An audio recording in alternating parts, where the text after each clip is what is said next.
أعوذ بالله من الشيطان الرجيم بسم الله الرحمن الرحيم الذين إن مكناهم في الأرض أقاموا الصلاة وآتوا الزكاة وأمروا بالمعروف ونهوا عن المنكر ولله عاقبة الأمور. صدق الله العظيم. سبحانك لا علم لنا إلا ما علمتنا إنك أنت العليم الحكيم.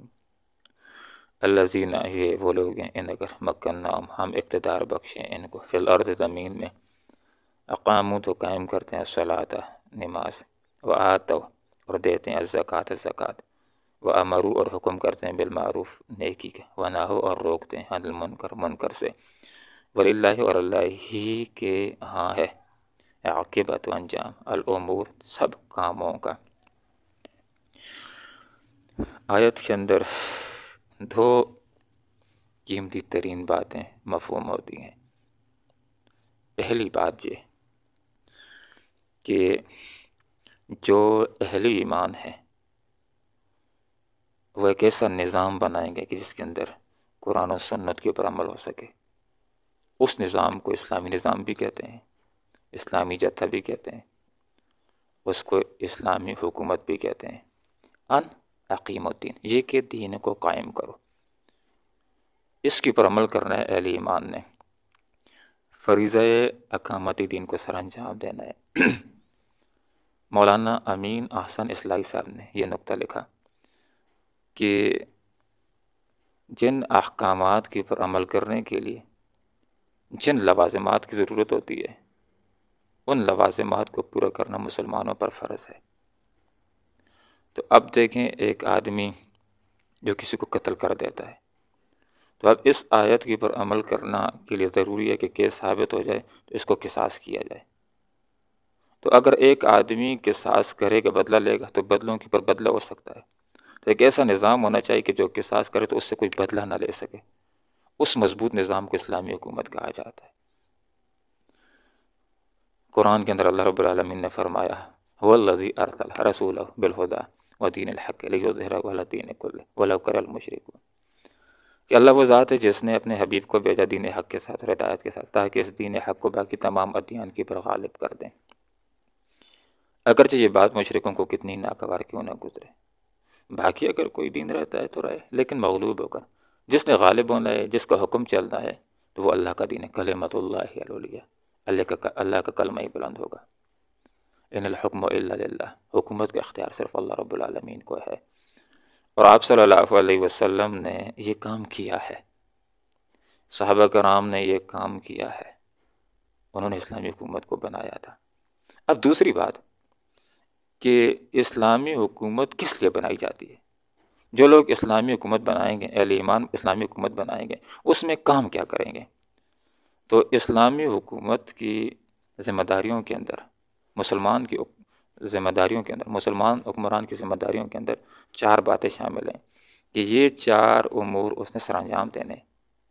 اگر ایک حکومت ہے یہ چار کام نہیں کر رہی تو اس کو ہم مسلمانوں کی حکومت تو کہہ سکتے ہیں، لیکن اسلامی حکومت نہیں کہہ سکیں گے۔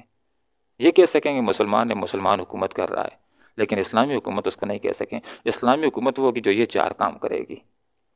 الذین، یہ اہل ایمان وہ ہیں، ان مکناہم، اگر ہم ان کو اقتدار بخشیں فی الارض زمین میں تو یہ چار کام کرتے ہیں۔ تو اسلامی حکومت کی ذمہ داریوں کے اندر یہ چار کام ہیں۔ نمبر ایک، اقاموا الصلاۃ، اور صحابہ کرام رضوان اللہ تعالیٰ علیہم اجمعین، خلفائے راشدین اربعہ نے یہ چار کام کی، اس لیے ان کو خلیفہ راشد کہتے ہیں۔ خلفائے راشدین کہتے ہیں کہ ان کے دور کے اندر، چاروں کے دور کے اندر ان چاروں احکامات کے پر عمل ہوتا تھا۔ تو پہلا کام اسلامی حکومت کا یہ ہے کہ اقام الصلاۃ، اس سے علماء نے یہ بات لکھی ہے کہ نماز کا نظام بنائیں گے۔ دیکھیں کتنی جگہ ایسا ہوتا ہے کہ ایک آدمی کسی کے پاس نوکری کرتا ہے، وہ نماز کے لیے نہیں چھوڑتا، یا ایک آدمی نماز کے لیے جاتا ہے تو آ جاتا ہے تو مالک اس کو شور کرتا ہے کہ 2 منٹ زیادہ کیوں لگا لیے۔ یہ کسی ملک کے اندر جاتا ہے، وہاں پر نوکری کرتا ہے تو نماز پڑھنے کے لیے اجازت نہیں ہوتی، مسجد کو نہ جاؤ، ادھر ہی پڑھ لو، لیکن اسلامی حکومت نماز کا ماحول بنائے گی، نماز کے لیے نظام بنائے گی، نماز پڑھنے کے لیے پورا وقت مقرر ہوگا، ڈیوٹی ختم ہو گئی، اب تم نے نماز کے لیے جانا ہے۔ اور جس علاقے میں مسجد نہیں، اسلامی حکومت وہاں مسجد بنائے گی، مسجد کے اندر جو ضروریات ہیں اس کا اسلامی حکومت انتظام کرے گی تو پورا نظام ایک نماز کا نظام بنایا جائے گا، اقام الصلاۃ، نماز قائم کرتا ہے۔ دوسری بات اسلامی حکومت کی ذمہ داریوں کے اندر دوسری بات یہ ہے کہ تو زکوٰۃ، یہ زکوٰۃ ادا کرتے ہیں۔ مراد یہ ہے کہ اسلامی حکومت زکوٰۃ کے نظام کو بنائے گی۔ کچھ لوگوں کی یہ ذمہ داری ہوگی کہ وہ فہرستیں بنائیں گے کون کون امیر ہے، ان سے زکوٰۃ کی وصولی کرنی ہے، پھر ان کے پاس فہرستیں ہوں گی، ہر علاقے کے اندر ان کے ذمہ دار ہوں گے، وہ بتلائیں گے کہ ہماری گلی کے اندر یہ غریب ہے، یہ غریب ہے، پوری تحقیق کر کے جو غریب ہیں مستحق ہیں پھر ان کا مال پہنچانا۔ تو اس کے اندر بڑا فائدہ ہوتا ہے، جس غریب کو مال پہنچتا ہے تو کسی امیر کو اس کی پریشان بھی نہیں چڑھتا ہے، اس لیے کہ اس کو چیز حکومت دیتی ہے، اس کی عزت محفوظ رہتی ہے۔ تو حکومت کی ذمہ داریوں کے اندر یہ بات شامل ہے کہ وہ امیروں سے زکوٰۃ کو وصول کرتے ہیں اور پھر غریبوں کے اندر زکوٰۃ کو تقسیم کرتے ہیں، یہ کام حکومت کے کرنے کا۔ لیکن حکومتیں نائل ہو جائیں تو پھر لوگ اپنی مرضی سے بعض اوقات زکوٰۃیں دیتے ہیں، یا انفرادی طور پر لوگوں کو کرنا پڑتا ہے، لیکن یہ اسلامی حکومت کی ذمہ داریوں کے اندر یہ بات شامل ہے۔ اور خلفائے راشدین اربعہ کے دور کے اندر یہ ہوتے تھے، اس کی وجہ سے اس کو خلفائے راشدین کہا جاتا ہے۔ اور تیسری بات یہ کہ وَأَمَرُوا بِالْمَعْرُوفِ، ایسی حکومتوں کی نیکیوں کا فروغ ہوگا، جو نیکی کرے گا اس کی حوصلہ افزائی ہوگی۔ حضرت عمر بن عبدالعزیز رحمہ اللہ، ان کو بھی لوگ خلیفہ پنجم کہتے ہیں۔ کہا جاتا ہے کہ جب ان کا دور آیا تو لوگ جس وقت بات چیت کرتے تھے تو لوگوں کی گفتگو یہ ہوا کرتی تھی کہ رات کو تہجد پڑھیں یا نہیں، آج کل تمہارا کون سا وظیفہ چل رہا ہے، اچھا قرآن کے سال میں کتنے ختم کرتے ہو، کتنے دنوں کے اندر ختم کر لو۔ یہ دینی گفتگو ہوا کرتی تھی، پورا ایک نظام بن جاتا ہے۔ تو اسلامی حکومت کیا کرے گی؟ نیکی کا فروغ۔ دیکھیں آج کل حکومتیں کیا کرتی ہیں، برائیوں کا فروغ ہوتا ہے کہ آپ نیٹ کو کھول دیں، اگر آپ کوئی اسلامی چیز سرچ کرنا چاہتے ہیں وہاں بھی لڑکی کی تصویر آئے گی، یہ برائیوں کو فروغ کرتے ہیں۔ آپ شہر کے اندر چلے جائیں تو آپ آنکھ اٹھائیں گے تو ادھر آپ کو لڑکی کی تصویر نظر آئی، کسی کو فون کریں گے آپ کو گانا سننا پڑے گا کہ ایسی بیل آ جاتی ہے کہ آپ مجبور ہوتے ہیں۔ یہ گناہ کے ماحول کو فروغ کرتے ہیں کہ گناہ جس کے اندر کرنا انسان کے لیے آسان۔ اسلامی حکومت ایسا ماحول بنائے گی کہ نیکی کرنا آسان ہوگا، گناہ کرنا مشکل ہو جائے گا، اور شادی کرنے کے راستے وہ سارے آسان ہوں، گناہ کے راستے سارے مشکل ہو جائیں گے۔ تو یہ اسلامی حکومت کی ذمہ داریوں کے اندر بات شامل ہے کہ وہ امر بالمعروف، نیکی کا حکم کر، نیکیوں کا فروغ ہوگا، نیکی جو نیکی کرنا چاہے گا، نیک کام کرنا چاہے گا، اس کو پورا ایک ماحول فراہم کیا جائے گا، نیکیوں کی حوصلہ افزائی کی جائے گی۔ اور اسلامی حکومت کی ذمہ داریوں کے اندر یہ بات شامل ہے کہ وہ منکر کو روکیں گے۔ دیکھیں یہاں پر کوئی فلم کی دکان چلاتا ہے، ٹی وی کی دکان چلاتا ہے، کوئی یہاں پر چکلا چلاتا ہے، لڑکیوں کا کاروبار کرتا ہے، ان کو جسم فروشی کے اوپر مجبور کرتا ہے، تو بعض اوقات لوگ جا کر تبلیغ ہی کر لیتے ہیں، لیکن تبلیغ سے تو کوئی نہیں مانتا ہے بعض اوقات۔ تو اس کو صرف یہ نہیں کہ یہ برا ہے نہ کرو، بلکہ حکم کیا جاتا ہے بند کرو۔ تو عام آدمی کہتا ہے تو ایک تھانے دار فون کرتا ہے تو اسی وقت ختم کر لیتے ہیں۔